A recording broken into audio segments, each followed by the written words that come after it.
On May 4th, Yamaha rolled out a new promotion called the Real Reliability Sales Event.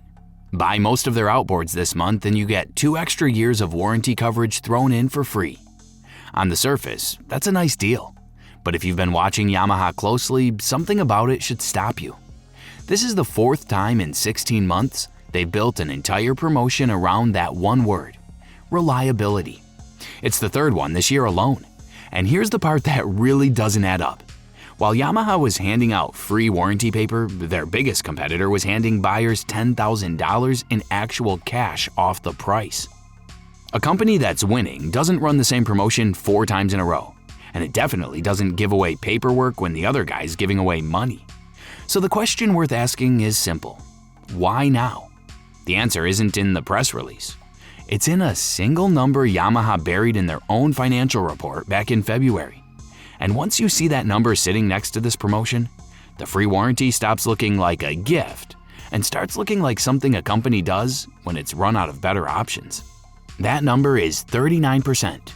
In February, Yamaha Motor Company reported its results for the full 2025 fiscal year, and the Marine Division, the part of the company that builds every single Yamaha outboard on the planet, watched its operating profit drop 39% in 1 year. Now, here's what makes that strange. Their revenue barely moved. Sales slipped less than 2% to about $3.5 billion. They sold roughly the same number of engines they always do, but the profit on those engines collapsed by more than $350 million. Think about what that means for a second. Same engines out the door, basically the same money coming in, and 1/3 of the profit just gone. The way to measure that is margin, which is just how much a company keeps on each sale after costs. Yamaha's marine margin fell from about 19% down to 12%. For a business this size, losing 7 points of margin in 12 months is the kind of thing that gets people in a boardroom very nervous, very fast. And this wasn't even Yamaha's first rough year. The whole company across every division had already seen its profit fall more than 25% the year before, in 2024. For a long time, the outboard business was the steady earner that quietly covered for weaker parts of Yamaha, like personal watercraft and golf cars. In 2025, that steady earner became part of the problem. The one division you could always count on started shrinking faster than the rest. What really tells the story is how the year unfolded. Yamaha reports every 3 months, and if you line those reports up, the picture gets worse as you go. First quarter, profit down 22%. Halfway through the year, down 26%. 9 months in, down 38%. Full year, down 39%. When a company is recovering, that line flattens out as the year goes on. Yamaha's line kept bending the wrong way. Whatever was draining the money was getting worse, right up until the month this promotion launched. Yamaha actually told us what was behind it. In their own report, they pointed to weak outboard demand in the United States, which is their single most important market. They pointed to higher spending on research, rising labor costs, and the ongoing hit from US tariffs. The Real Reliability Event is their answer to that list, and the shape of the answer tells you exactly which of those problems Yamaha decided it couldn't afford to take on head-on. Look at what the promotion actually gives you. Buy an engine between 30 and 350 horsepower, you get 2 extra years of extended service coverage on top of the standard 3-year warranty. Buy one of the big 425 or 450 horsepower motors, same 2 years added on. Buy a little portable, 2.5 up to 25 horsepower, and you get up to $500 in dealer credit. Notice what's missing. There's no price cut, not a dollar off the engines that bring in the vast majority of Yamaha's money. Here's why that matters. A warranty extension is just about the cheapest thing Yamaha could possibly give away while still looking generous. They run their own extended service program in-house. They're not buying insurance from some outside company and passing it to you. They're just writing a promise against their own engines, and that promise is narrower than it sounds. It only pays out when a covered part fails because of a factory defect. Normal wear doesn't count. Corrosion from not flushing your engine doesn't count. The impeller, the routine stuff that's most of what an outboard actually needs over its life, none of that's covered. A lot of owners only find out where that line sits when they file a claim and discover it covers a lot less than the word warranty made them think. Now do the math on what Yamaha gives versus what it costs them. That 2-year extension has a sticker value somewhere between $1,000 and $2,000, depending on horsepower. That's the power the dealer points to. But it costs Yamaha a fraction of that, because it only pays out if something breaks, and Yamaha builds engines that mostly don't break inside 5 years. So put it against the price of the engine. A Yamaha 300 sells for around $33,000. A $2,000 warranty on a $33,000 engine works out to about a 6% incentive. Honda, that same spring, was putting up to $10,000 on a similar engine. That's close to 30% off. So Yamaha's big headline offer, measured against what you're actually paying, is about a fifth the size of what the competition put on the table. That comparison with Honda is worth sitting on, because both companies were starting at the exact same problem. Same 15% tariff on engines built in Japan. Same soft market. Honda's answer was up to $10,000 in straight cash off the price. And cash is the most expensive move a manufacturer can make, because it comes right out of their margin and they get nothing back. Honda decided to bleed real money to hold its spot in the market. Yamaha decided to give away paper. Two Japanese companies, same tariff, same conditions, two completely opposite answers. And the reason is simple. Only one of them still had the room to spend. With profit already down 39%, Yamaha couldn't put 10 grand on the hood of an engine without pushing the whole division toward a loss. The warranty wasn't the smarter play. It was the only play they could afford. And then there's Suzuki, the third Japanese brand carrying that same tariff, who went a different way again. Suzuki leaned on cheap financing and its lower prices, competing right on the sticker, because Suzuki never had the fat margins Yamaha did to begin with. So look at the three of them together. Suzuki cuts price because price is its whole game. Honda spends cash because it still had cash. Yamaha hands out warranty paper because its margin won't stretch to anything more expensive. The promotion a company runs is basically a confession of where it stands financially. And out of those three confessions, Yamaha's is the most careful, the most defensive, the most "we can't afford to do more of this." There's a move Yamaha made earlier that explains why all the damage showed up in profit instead of in sales numbers. On July 1st of last year, Yamaha put out a brand new price list that replaced everything before it. Prices went up. That was them pushing the tariff cost down the line toward you, the buyer. And in their own mid-year notes, Yamaha admitted something telling. U.S. outboard sales held roughly flat, they said, because of a rush of buying right before the prices changed. Sit with that phrase for a second, because it's not describing a healthy market. When people know a price hike is coming on a specific date, everybody who was going to buy in the next year crams their decision into the weeks before the deadline. Yamaha pulled tomorrow's sales into today to protect last year's numbers. That's why the headline volume looked fine while the profit underneath fell apart. The trouble with borrowing sales from the future is that the future shows up anyway. Every person who rushed to buy a Yamaha before that July deadline is a person who's not shopping this spring. So the Real Reliability event launched into a season that Yamaha had already half emptied with its own price deadline the summer before.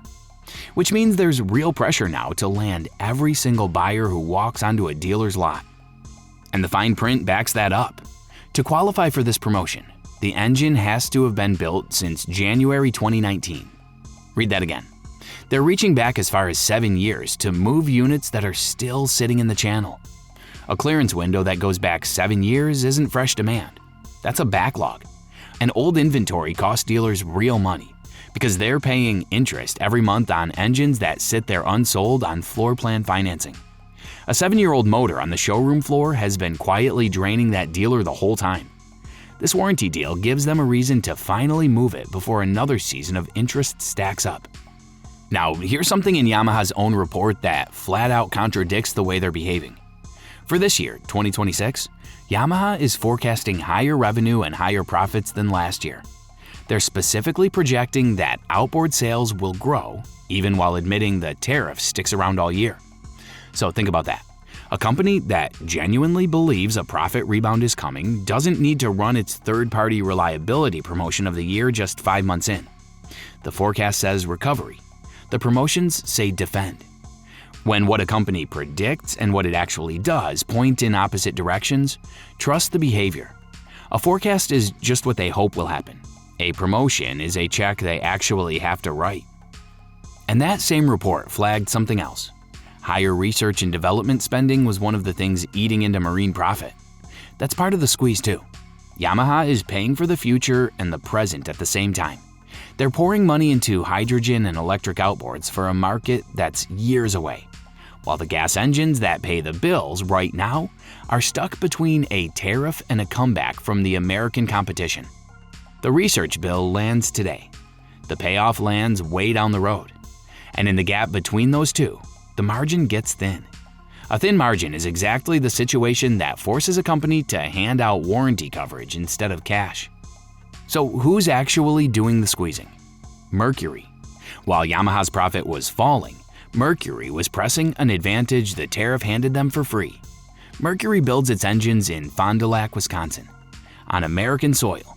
So a Mercury outboard sold to an American buyer crosses no border and pays no import tax. Yamaha builds in Japan and Thailand, and every one of those engines lands in a US port carrying that 15% tariff before a dealer even sees it. That gap is built into the system, and Mercury spent the last year driving a truck straight through it. You want to see how much it's working? Look at Miami. The Miami International Boat Show in February is the single biggest sales event on the marine calendar. And Brunswick, Mercury's parent company, put the numbers right in their own announcement. 84% of all the outboards rigged on boats in the in-water display were Mercury. 84. That's a company record, and it's up 15 points from the year before. Mercury took half the outboard share inside the convention center and more than 60% across the whole show. And those engines hanging off the back of every display boat get chosen by the boat builders months ahead of time. So the people who design and sell America's boats had already made up their minds about which way the wind was blowing. Every point Mercury gained at that show came out of Yamaha, Honda, and Suzuki. And Yamaha is the biggest of those three, so Yamaha had the most to lose. This is what a defending champion does when the challenger has both the structural edge and the momentum. Yamaha can't make the tariff disappear. It can't move its factories to Wisconsin by summer. It can't match Honda's cash without sinking its margin even further. So it reaches for the one thing it still owns, free and clear: its reputation for engines that last. And it stamps that reputation on a promotion, for the fourth time in 16 months. And that repetition is the part Yamaha would least like you to notice. New year, new reliability, early last year. Ready for reliability to kick off this year. Real reliability this month. Plus a fourth one in between. Companies tend to advertise hardest the very thing they're most worried about losing. A company that felt totally secure about its reputation wouldn't need to put that word in 4 straight promotion titles. The branding is defensive. It's there to remind a market that's quietly drifting toward the American-built engine that the Yamaha comes with 6 or 7 years of coverage behind it. And that's the case Yamaha makes because coverage is the argument it can still afford. Now that price is the argument it can't. So watch what happens after May 31st, because it'll tell you a lot. If Yamaha rolls out a 5th reliability promotion in June, with even less of a gap before it, that's the signal that the warranty incentive isn't optional anymore, and they've accepted thinner margins for good just to hold the line. If they go quiet and let prices stand, they're betting your loyalty will eat the tariff and that Miami was the bottom, not the start of a slide. And if another price hike shows up, they've decided to protect the margin and give up even more ground to Wisconsin. Each one of those writes a different future for the biggest outboard brand in the world. And we'll know which one they picked when the full year numbers land next February. Here's the thing to keep in mind through all of it. Yamaha is still the global leader in outboards. That's not a question, and that's exactly why this matters. The company isn't failing, it's getting squeezed by a tariff it can't control and a competitor it can't undercut, into a corner where about the only move left is to give away warranty coverage and call it reliability. So the real reliability sale isn't really the story. It's the bandage.